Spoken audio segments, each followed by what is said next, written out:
Hey guys, remember that meal last night? It was absolutely delicious.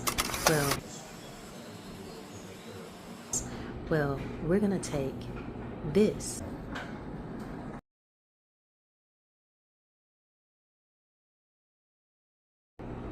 and turn this into a meal for two. I know you don't think it's possible, but believe me, it is. So come on. Y'all know I'm choosing joy.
They don't look so pretty, but guess what? They're about to be covered up with enchilada sauce.